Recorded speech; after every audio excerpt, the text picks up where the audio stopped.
आज बीए द्वितीय वर्ष के छात्रों के लिए यह अध्याय लेकर हम यहाँ पर आए हैं। आज जिस अध्याय पर हम चर्चा कर रहे हैं वह अध्याय है भारत में आंग्लो फ्रांसीसी संघर्ष, जिसको कर्नाटक युद्ध के रूप में जाना जाता है। छात्रों, आप सभी जानते हैं कि भारत में 17वीं 18वीं शताब्दी की अगर बात करें तो मूल रूप से दो प्रमुख कंपनियां थी, जिसमें एक थे अंग्रेज और एक थे फ्रांसीसी। दोनों ही कंपनियां व्यापार के एकाधिकार को लेकर आपस में संघर्षरत थी। दोनों ही कंपनियां चाहती थी कि भारत के व्यापार के साथ ज़्यादा से ज़्यादा मुनाफा कमाया जा सके, और इसके लिए यह जरूरी था कि भारत में व्यापार पर एकाधिकार स्थापित हो, और भारत के व्यापार पर अगर एकाधिकार स्थापित करना है तो उसके लिए राजनीतिक सत्ता को भी अपने कब्जे में करना जरूरी था। इसलिए अंग्रेज और फ्रांसीसी सेनाएं 18वीं शताब्दी के प्रारंभ में हमें कर्नाटक के युद्धों के रूप में आपस में लड़ती हुई नजर आती है। इन कंपनियों का संघर्ष का कारण, जैसा कि यहाँ पर आपको दिख रहा होगा, भारतीय व्यापार पर एकाधिकार स्थापित करना था, और इस हेतु इनके मध्य अलग अलग समय पर 3 कर्नाटक युद्ध हुए। हम एक एक कर इन युद्धों के बारे में यहाँ पर जानकारी लेंगे और इन कर्नाटक युद्धों को समझने की कोशिश करेंगे, जिससे हमें यह पता चलेगा कि किस प्रकार अंग्रेज और फ्रांसीसी दोनों ही आपस में लड़े, दोनों कंपनियों के मध्य आपस में संघर्ष हुए, और अंतिम परिणाम की अगर बात करें तो हमें देखने को मिलता है कि अंतिम रूप से अंग्रेजों ने फ्रांसीसी कंपनी को पराजित किया, और इसके साथ ही भारत के व्यापार पर अंग्रेजों ने अपना एकाधिकार स्थापित कर लिया। यहाँ पर आज हम बात कर रहे हैं प्रथम कर्नाटक युद्ध की। प्रथम कर्नाटक युद्ध हुआ 1746 से लगाकर 1748 के बीच में। अंग्रेजों और फ्रांसीसियों के मध्य यह युद्ध हुआ था। मुद्दा यह था कि अंग्रेज और फ्रांसीसी दोनों कंपनियां, जैसा कि अभी मैंने कुछ देर पहले बताया था, कि ये न सिर्फ भारत में अपितु यूरोप में भी एक दूसरे की दुश्मन थी। अगर यूरोप में किसी मुद्दे को लेकर अंग्रेज और फ्रांसीसियों के मध्य किसी प्रकार का संघर्ष होता था तो पूरे विश्व में जहां पर भी ये कंपनियां होती थी वे आपस में लड़ना शुरू हो जाती थी।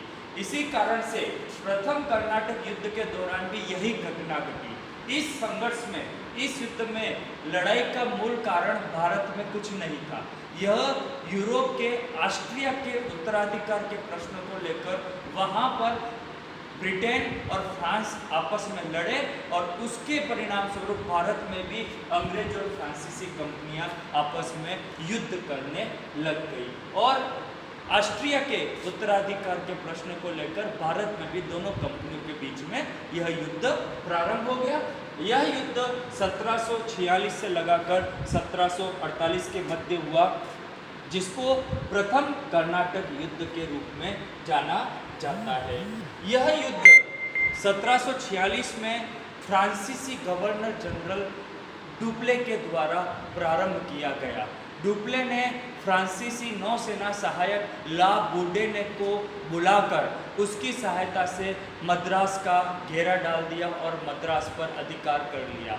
मद्रास जो उस समय अंग्रेजों के अधीन था, अंग्रेजों के पास था, जिस पर फ्रांसीसी कंपनी ने घेरा डाल दिया। अंग्रेजों ने दोनों के बीच में संघर्ष शुरू हुआ। अंग्रेजों ने मद्रास को बचाने की कोशिश की, लेकिन उसमें वह असफल रहे। इस युद्ध में फ्रांसीसियों ने मद्रास को जीत लिया और कई अंग्रेजों को बंदी बना लिया, जिसमें लॉर्ड क्लाइव भी एक था। इसके पश्चात जब कर्नाटक में अंग्रेज और फ्रांसीसी कंपनियां आपस में संघर्षरत थी तो कर्नाटक के तत्कालीन नवाब अनवरुद्दीन ने दोनों कंपनियों को युद्ध करने से रोकने को कहा, युद्ध करने से मना किया, लेकिन फ्रांसीसी इस बात को नहीं माने। मूल कारण यह था कि फ्रांसीसियों ने जो मद्रास पर अधिकार कर लिया था वो मद्रास वह कर्नाटक के नवाब को लौटाने में आनाकानी कर रहे थे, जिसकी वजह से एक युद्ध हुआ जिसको सेंट टोमे का युद्ध कहा जाता है। यह युद्ध फ्रांसीसी सेना और कर्नाटक के नवाब अनवरुद्दीन के मध्य हुआ। यह युद्ध इस मायने में महत्वपूर्ण है कि जहां एक और नवाब अनवरुद्दीन के पास 10,000 सैनिकों की सेना थी, वहीं दूसरी ओर फ्रांसीसियों के पास मात्र 700 भारतीय सैनिक और 210 फ्रांसीसी सैनिक थे। लगभग 900 सैनिकों की सेना ने नवाब अनवरुद्दीन की 10,000 सैनिकों की सेना को बुरी तरह से पराजित किया। इसलिए यह युद्ध एक तरह से फ्रांसीसियों का उत्कर्ष काल माना जाता है, जिसमें उन्होंने न सिर्फ अंग्रेजों को पराजित किया, अपितु उन्होंने कर्नाटक के नवाब की सेना को भी हराकर अपना वर्चस्व स्थापित कर दिया। इस प्रकार यह युद्ध प्रथम कर्नाटक युद्ध के नाम से जाना जाता है। और जैसा कि मैंने अभी कुछ देर पहले बताया था कि यह दोनों कंपनियों का संघर्ष यूरोप से संबंधित था, इसलिए यूरोप में जब ऑस्ट्रिया का उत्तराधिकार संघर्ष समाप्त हुआ और वहाँ पर दोनों कंपनियों के बीच में ए ला सापेल की संधि हुई 1748 में, तो उस संधि के द्वारा भारत में भी दोनों कंपनियों ने अपना युद्ध समाप्त कर दिया। इस प्रकार प्रथम कर्नाटक युद्ध समाप्त हुआ 1748 में। तो छात्रों, यह प्रथम कर्नाटक युद्ध की बात है। इसी क्रम में अगले वीडियो में हम द्वितीय और तृतीय कर्नाटक युद्धों पर विचार करेंगे। धन्यवाद।